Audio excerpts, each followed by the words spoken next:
Hello and welcome to Celebrate Aging. I'm Vicki Marthaler, your hostess this morning, or this afternoon, or this evening, or whenever it is you are watching Celebrate Aging. But we're here at Emmanuel Community, and with me I have two wonderful guests.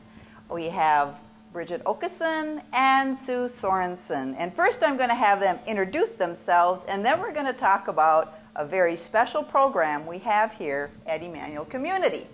So Bridget, I'm going to just hold it. Okay. I get to hold the microphone. We get to talk. I'm Bridget Okeson, and I'm a registered nurse on the Transitional Advanced Care Unit, and I've been at Emmanuel for 10 years. Well, wonderful. So now we know we've got experience on our side, and we're going to find out what this Transitional Advanced Care Unit is. It sounds like a mouthful, actually. And Sue Sorensen, tell us a little bit about you. Yep, I'm Sue Sorensen. I'm a licensed social worker, and I've been here at Emmanuel for about 20 years. Whoa. A long time, I know. You must have started when you were 5. Yeah. Well, I wanted them to share not only their position, but how long they've been here, just so you know that Emmanuel has people who have been here for a great length of time because they have experience and they know what they're doing, and they also understand what is needful for people in our community who are experiencing maybe a crisis or an accident or some kind of transition in their life. And so we have here at Emmanuel a very special program called Transitional Advanced Care. And it's a new name, and it's been called something else. So I'm going to let Bridget tell us about how we are evolving into this new name. Well, we call it now the Transitional Advanced Care Unit because it just better describes what we do. Most of our patients come to us from the hospital, and prior to going home, they need skilled therapy or advanced nursing care in order to go home safe and healthy. So we're talking about, what do we used to call it? The Rehab Short-Term Stay Unit. Rehab Short-Term Stay. And so we're giving it this fancier name because it is a transition to come from a time when a person is compromised to going back under their full steam again. Correct. And Sue, how do you fit into all of this? I mean, I understand a nurse working with someone who has broken their hip or had a surgery, but how do you fit in? I'm involved a lot with the admission. If someone's having surgery and they have questions or concerns, great idea for them to come here to Emmanuel, take a tour, look at the room. So this is all before they have a surgery? Yep, this can be before they have surgery. They can bring their insurance cards in with them. We can check their insurance to see if their stay would be covered here at Emmanuel. They can bring clothes in, so they have everything here when they get here after the surgery. Okay. Otherwise, if it's not a pre-planned surgery and they're in the hospital, they know they want to come to Emmanuel, they can either call me or have a family member call me, or just let the social workers know in the hospital that Emmanuel is their place of choice. You know, that's the great thing about hospitals and nursing homes too, is that social workers are the ones that kind of keep everybody in the loop. Seems like that's the first person of contact, and then you help hook them up with what is needful. Right. That's my understanding. Yep. At least that's what I think you do. Pretty sure she does. Well, after they get here too, we like to work on discharge on day 1 of admission.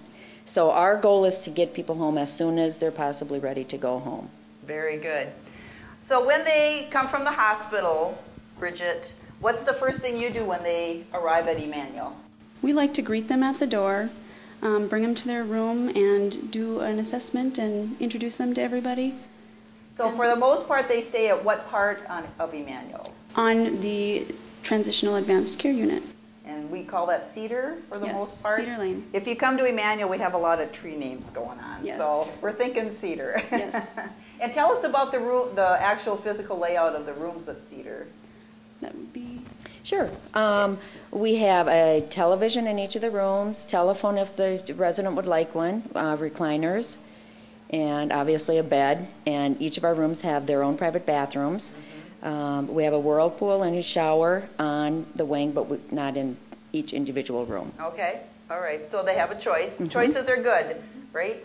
Now we also have, when we care for someone when they're coming from the hospital, it's not just nurses and social workers. We also have therapy and Activities. dietitian and activities, and myself as the chaplain, spiritual care. So we do have a team that comes and also evaluates and assesses, right? Correct. How about the doctor? How is he involved? We have the doctor, Dr. Hinke is our medical director, and he can come up to daily as needed, and he's available by phone 24 hours a day, 7 days a week. Wonderful, wonderful. And that's another thing. Obviously, if you're going to plan a surgery, you kind of know the date. If you don't plan, let's say there's been an accident, you've had a fall at home, or you become ill and ended up in the hospital not thinking you would, what happens like on a weekend? Can you still come this way? Yep, we can do admissions 24 hours a day, 7 days a week. Okay, so we're here and we're available and we want to help. So when, let's say a person's getting ready to go home, how do you make sure that they are safe when they go home? Well, we always have a discharge meeting prior to them going home. We have therapy if therapy's involved, social services, nursing, the resident or patient and their family.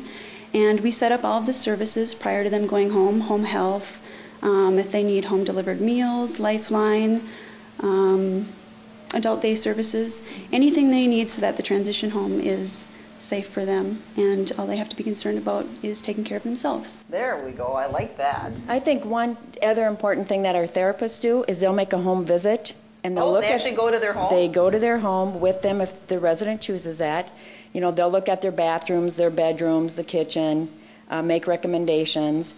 And also one thing we like to do at Emmanuel, if someone has a pet at home, we like them to bring their pet in, and so the therapist can work with them on taking care of that pet. That's I didn't know that. Yeah. That's a great idea. I mean, I know we have pets at Emmanuel, but I didn't know that you include that as part of your aftercare as you prepare them to go home. But that's true. Dogs have to be walked, and I have a cat. Cats have to be petted. That's right. One other thing we have, every Wednesday afternoon we have a wine and cheese party. Oh. And then we have education at our wine and cheese party. I do education every week on whatever the patients want to discuss, whether it's congestive heart failure, pneumonia, all kinds of different things.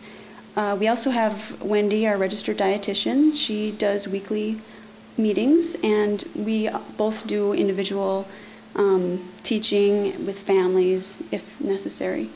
And I know that when people have a surgery, whether it's planned or unplanned, that sometimes there's ramifications from a surgery. Sometimes people get their system they get constipated, or they get headaches, or they just don't feel quite like they used to, and they kind of worry about that. So that's probably part of the education. You explain what to expect. Yep, what to expect and what to look for. Right, and sometimes one of the biggest things is people are put on insulin and they're not normally on insulin before, and we teach them how to give that injection themselves, or proper diet so that they don't have to be on insulin any longer. Wow, so there's a lot going on here at Emmanuel.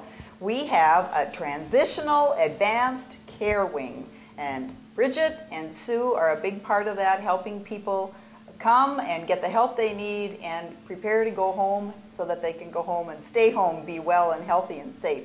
A lot of things going on. So if you want more information, you call Emmanuel at 847-4486, and you can ask to talk to Sue Sorensen, the social worker, or Bridget Okeson, the RN on Cedar Lane, and ask about this transitional advanced care unit. We hope that you won't need it, but if you do, we're here 24/7. So this is Vicki at Emmanuel saying, celebrate aging and